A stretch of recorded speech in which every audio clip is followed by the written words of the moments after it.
And joining us now to take a look at the weather forecast for the week ahead, Eric Snodgrass of Nutrien with us. Eric, good to catch up with you, sir. Hope you had a great weekend. Yeah, I did. It's cool in the Midwest right now, so I'm pretty happy to see less heat stress and some moisture coming through, which is, hitting some folks at just the last possible minute. Well, and it is very true. In the last possible minute for some folks, and it's nice that I could step outside and not instantly start sweating either. I enjoy that very much. Eric, some of that much needed moisture, let's talk about it. Seeing some of that early this week in parts of South Dakota, Nebraska, Western Iowa, Southwestern Iowa, some areas that have really been very, very dry. And it's nice to see the rains there. I wonder, is it too little too late for some, or is it just in the nick of time, as you mentioned? Well, I think we're going to be in the too little and too late, but it's rain, so anything that can help to do to fill out the bottom of that ear or anything is going to be good. But you're right. We saw good rains before we even got to the Western Corn Belt. We had some rains that hit parts of Michigan and Indiana to start the weekend.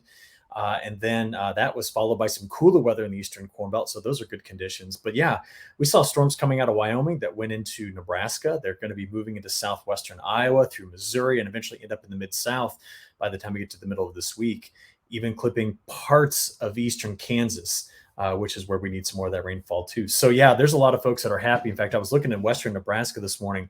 Some places picked up 1.5 inches of rainfall. That was the first time it rained in western Nebraska in like 30 to 40 days. And so this was desperately needed rainfall. The systems are slow. They're not just racing across with severe weather, nice slow progression. So there's a lot of folks out there getting some, like I said, just in time rains, but they're really going to be more, I guess we could call it drought denting than drought busting at this point.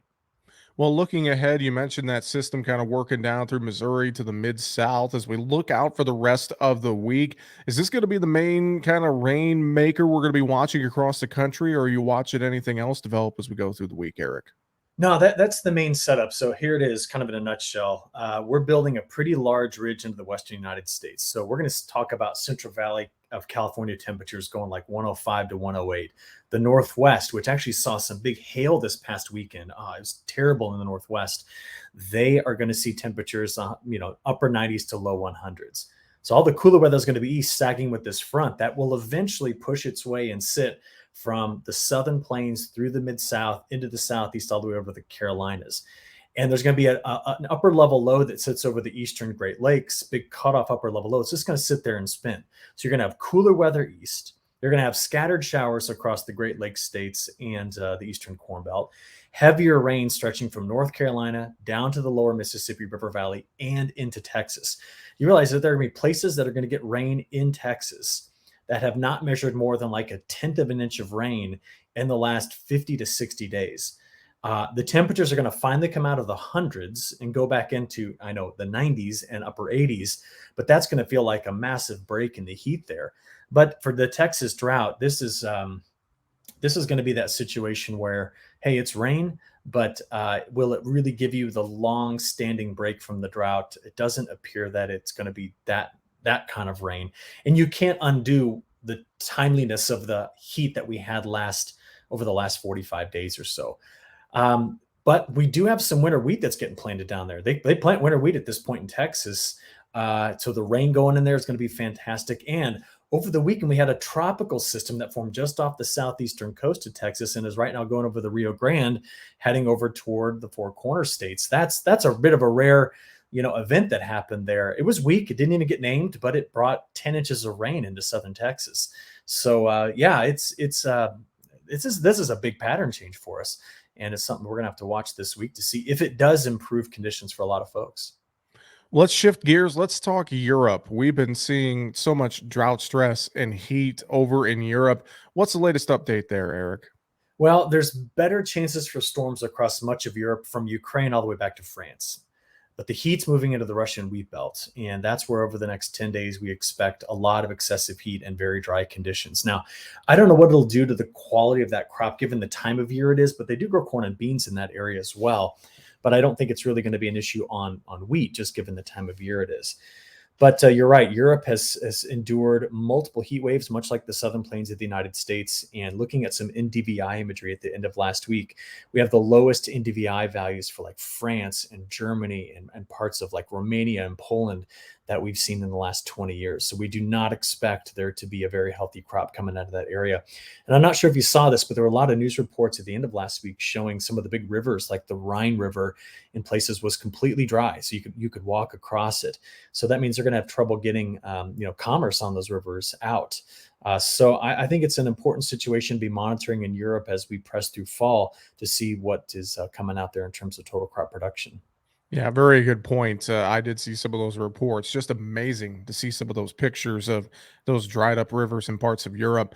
How about South America, Eric? I know we've been watching Brazil, Argentina, seeing a front maybe moving through southern Brazil this week. What are you seeing with the weather forecast down there? Well, that front is critical because 1 month from today, they can plant in South America. So that's the start date is on September 15. And the big concern all along was going to be southern Brazil into Argentina. Now, in Argentina, the drought continues to be a problem, like from Buenos Aires over toward Cordoba. There are pockets in it that have gotten rain, but there's still large scale dry conditions. But then the rains that are forecast in southern Brazil, so I'm talking about like Rio Grande do Sul toward Paraná, maybe clipping Mato Grosso do Sul and hitting Paraguay. I mean, these are rains that most long range models didn't pick up on. So if we're adding rain before the beginning of the season, that's like us getting decent rain in March and April, right? That just gets the soil prepared. And that goes against what some of the longer range concerns have been, because if there's a La Nina, we're always worried about southern Brazil drought, not northern Brazil, but southern Brazil and Argentina drought. So to wrap that idea up, we do expect pretty rapid planting across northern Brazil, mainly because all long range forecasts are suggesting an early start to the monsoon. Now, if they miss it, I mean, this is still a month away. If they miss it, we're going to have a big story to be talking about there, because while that'll delay soybean planting, the pushback for the safrinha corn will be very important. But again, these will be problems that'll unfold over the next 5 months, but they could start as early as a month from now.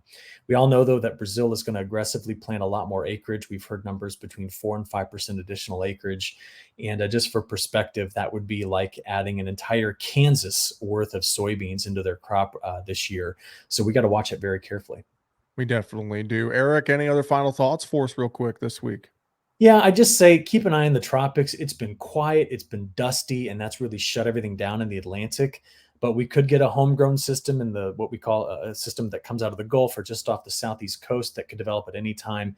And I mean, we still have warm ocean temperatures there. So if all of a sudden the conditions get, ripe, in other words, warm ocean, low wind shear, no dust, we could really see these systems spark out of nowhere and all of a sudden deliver a tremendous amount of rain to anywhere from our Gulf Coast to the southeast. So it's quiet now, but I think we got to watch the tropics carefully. Well, we appreciate you keeping us up to date on what's going on with the weather situation across the U.S. and across the globe. With that, Eric Snodgrass of Nutrien, have a fantastic week, sir. We'll talk to you again next week. All right, sounds good. Thanks.